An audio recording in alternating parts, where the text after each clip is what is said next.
अस्सलाम वालेकुम।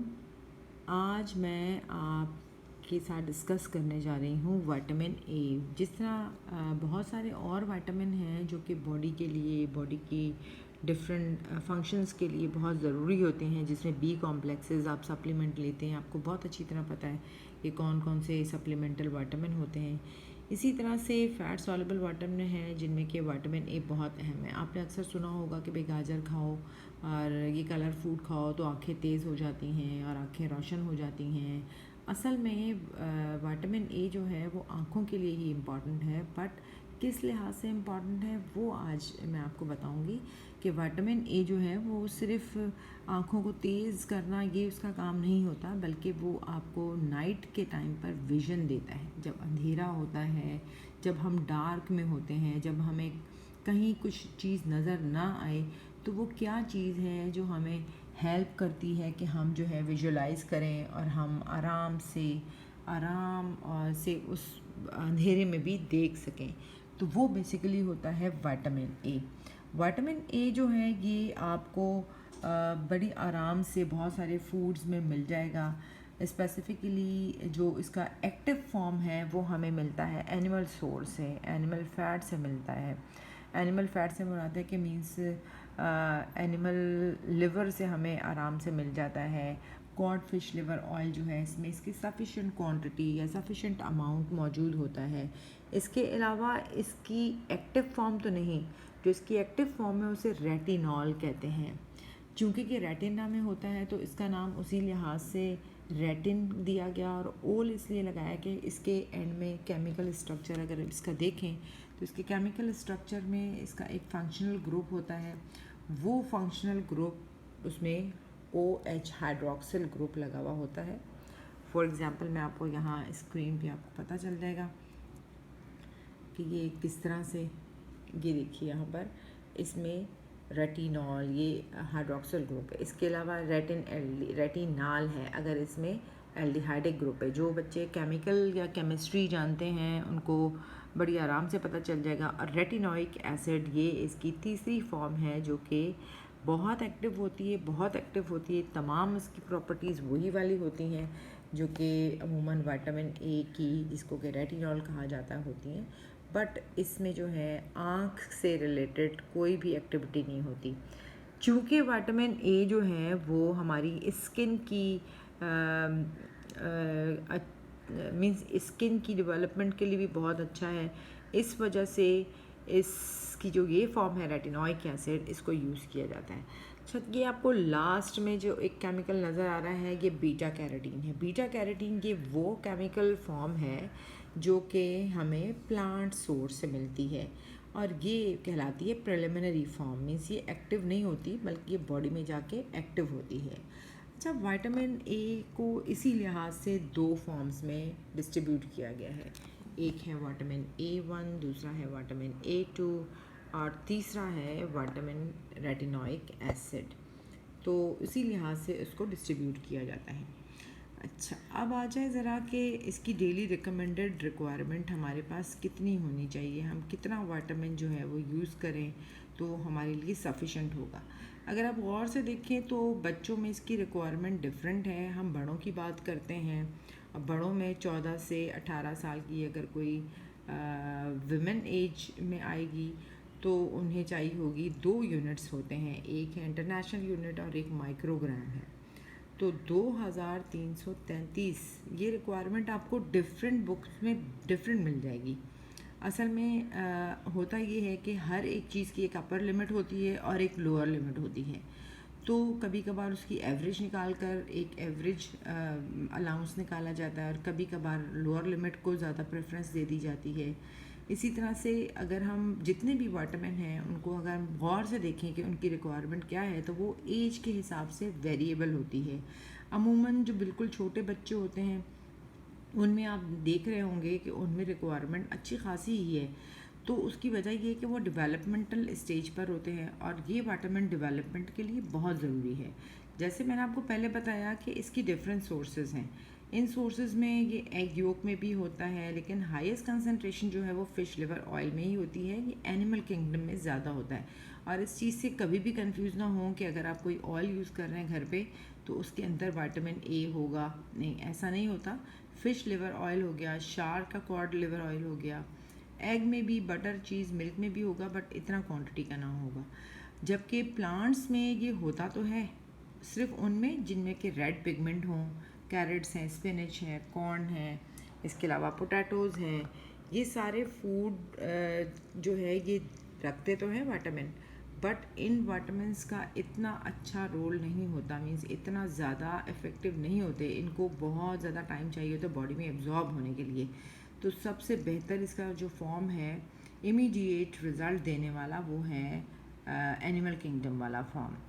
अब आ जाइए जी इसकी एब्जॉर्प्शन। इसकी एब्जॉर्प्शन एक बड़ी मीन्स एक स्टेप वाइज होती है। पहले ये जाएगा पेंक्रियाटिक जूस, बॉडी के अंदर जाएगा जो आपके गैस्ट्रिक वे से, फिर इसके बाद इंटेस्टिनल एब्जॉर्प्शन होगी, फिर इसके बाद इसको डिफरेंट फॉर्म में कन्वर्ट हो गया, फिर इसके बाद ये डिस्ट्रीब्यूट होगा। तो बॉडी में इसको डिस्ट्रीब्यूशन के लिए एक प्रोटीन चाहिए होती है जिसको हम कहते हैं, या ट्रांसपोर्ट के लिए एक प्रोटीन चाहिए होती है जिसे विटामिन रेटिनॉल बाइंडिंग प्रोटीन कहा जाता है। तो अगर आपकी बॉडी में रेटिनॉल मीन्स अगर रेटिनॉल की डेफिशिएंसी आ रही है तो ज़रूरी नहीं है कि आपका इनटेक विटामिन का कम हुआ है।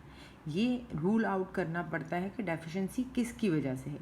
हो सकता है कि आपके अंदर प्रोटीन की डेफिशिएंसी हो और आपकी बॉडी के अंदर सफिशेंट क्वांटिटी में विटामिन ए और दूसरे विटामिन मौजूद हों, लेकिन स्पेशली फैट सॉल्युबल विटामिन जिसमें कि विटामिन ए को क्लासिफाई किया जाता है। विटामिन ए अगर फैट सॉल्युबल विटामिन है तो इट्स मीन कि वो बॉडी के अंदर स्टोर हो सकता है, क्योंकि हमारी बॉडी के अंदर स्टोरेज एरियाज़ हैं, एडिपोज टिश्यूज़ हैं, लिवर है, किडनी है, जहाँ पे ये जाके स्टोर हो सकता है। लेकिन जब स्टोरेज के बावजूद मीन्स आपका डाइट प्लान बिल्कुल सही है, आप बड़े अच्छे फ्रेश फ्रूट्स एंड वेजिटेबल्स ले रहे हैं, उसके बावजूद भी डेफिशिएंसी है, इट्स मीन कि आपके जो प्रोटीन्स हैं विटामिन की वो अवेलेबल नहीं हैं। और अगर वो प्रोटीन्स अवेलेबल नहीं है तो इट्स मीन कि आपके अंदर प्रोटीन की डेफिशिएंसी है। तो फिर हमें विटामिन ए की बजाय उस प्रोटीन की डेफिशिएंसी को फुलफ़िल करना पड़ता है। अच्छा, बहुत सारे फैक्टर्स होते हैं, आपने देखा होगा जिंक डेफिशिएंसी की बात करते हैं, एक्सेस अल्कोहल अगर कोई लेता है। इसके अलावा बहुत सारी ऐसी मेडिकेशंस होती हैं जिसमें कि मिनरल ऑयल हैं, जिसमें कि आपके एंटीबायोटिक्स हैं जो कि इंटरफेयर करते हैं बॉडी के अंदर एब्जॉर्प्शन में। इसी वजह से आपने देखा होगा कि जब भी विटामिन की डेफिशिएंसी की तो बात नहीं कर रहे, जब भी एंटीबायोटिक ली जाती हैं तो डॉक्टर प्रिस्क्राइब कर देते हैं आपको मल्टी विटामिन कि आपने ये ज़रूर इनटेक करना है ताकि आपको कोई प्रॉब्लम ना आए, कोई विटामिन की डेफिशिएंसी ना हो।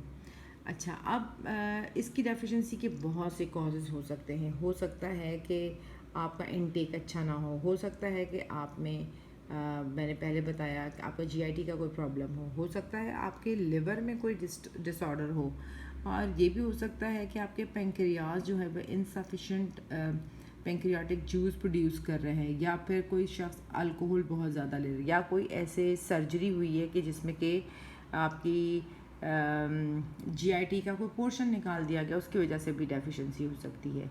इसका फीटस डेवलपमेंट में बड़ा रोल होता है, ग्रोथ एंड डेवलपमेंट में। इसके अलावा हार्मोन्स हैं जिनको ग्लूकोकॉर्टिकॉइड कहा जाता है, ये उनकी सिंथेसिस में भी इन्वॉल्व होता है। बच्चों में इम्यून सिस्टम में ये इन्वॉल्व होता है बहुत ज़्यादा, बड़ों में भी। तो अगर बच्चों में इस मीज़ल्स हो रहे हैं तो उसके एक रीज़न ये भी हो सकता है, देखा है कि विटामिन ए उनमें कम है, विटामिन ए नहीं लिया जा रहा, ये जीन एक्सप्रेशन में भी रोल। जो बेस्ट डिफाइंड फंक्शन होता है विटामिन ए का वो होता है विजन में। अब विजन में ये कैसे रोल प्ले करता है, इसकी एक फॉर्म बड़ी अहम है जो कि हमारी आँख के अंदर होती है, वो है 11-सिस रेटिनॉल या 11-सिस vitamin A and aldehydic form होती है।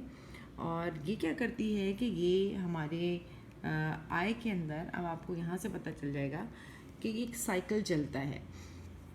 जब हम अंधेरे में होते हैं तो ये 11-सिस रेटिनॉल जो है ये ऑप्सन प्रोटीन के साथ मिलकर एक पर्पल कलर का पिगमेंट बनाता है जिसे कहते हैं रोडोप्सिन। रोडोप्सिन जो है ये लाइट की प्रेजेंस में ब्लीच हो जाता है, टूट जाता है, ब्रेक हो जाता है। तो ब्रेक होने के साथ ये बना लेता है फिर से ऑप्सिन प्रोटीन, और ये बनाता है ऑल ट्रांस रेटिन एल्डिहाइड। इसके दरमियान में जो भी केमिकल रिएक्शन है उसको हम छोड़ते हैं और ये देखते हैं कि ऑल ट्रांस रेटिन एल्डिहाइड और ऑल सिस रेटिन एल्डिहाइड ये इंटर कन्वर्टेबल हैं, ये दोनों दूसरे के अंदर कन्वर्ट हो सकते हैं। तो ये जो साइकिल चला था 11 सिस रेटिनॉल से, जो आप यहाँ देख रहे हैं 11 सिस रेटिनॉल, ये ऑल ट्रांस रेटिन एल्डिहाइड में कन्वर्ट हुआ और फिर इसने दोबारा से ऑल ट्रांस रेटिनॉल बना लिया। इस तरह से ये कंप्लीट साइकिल हुआ। अब इसको समझने के लिए आसान तरकीब ऐसी है कि आपने अक्सर देखा होगा कि जब आप अंधेरे में होते हैं तो भी आप विजुलाइज कर सक रहे होते हैं, चीज़ों को आप आइडेंटिफाई कर सक रहे होते हैं। उसकी वजह क्या होती है? उसकी वजह ये होती है कि ये विटामिन ए है जो आपको हेल्प कर रहा है ऑप्सिन प्रोटीन के साथ मिलकर अंधेरे में भी विजुलाइज करने के लिए। लेकिन आपने अक्सर ये भी देखा होगा कि जब आप बहुत देर तक किसी बहुत ही तेज़ सनलाइट में या बहुत तेज़ रोशनी में खड़े होते हैं तो आपकी आंखें चुंधिया जाती हैं, जिसे चुंधिया जाना कहते हैं। और जैसे ही आप उस एरिया से हट के आप अंधेरे जगह पर आते हैं या थोड़े कम लाइट वाले एरिया में आते हैं तो आपने देखा होगा थोड़ी देर के लिए आप बिल्कुल ब्लाइंड हो जाते हैं।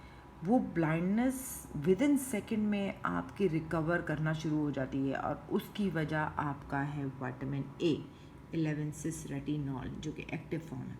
तो फिर वो जैसे जैसे जैसे विटामिन ए रिलीज़ होता है और ऑप्सिन प्रोटीन के साथ रिएक्ट करता है तो आपको मिल जाता है रोडोप्सिन, और ये रोडोप्सिन आपको हेल्प करता है कि आप उस अंधेरे में विजुलाइज कर सकें।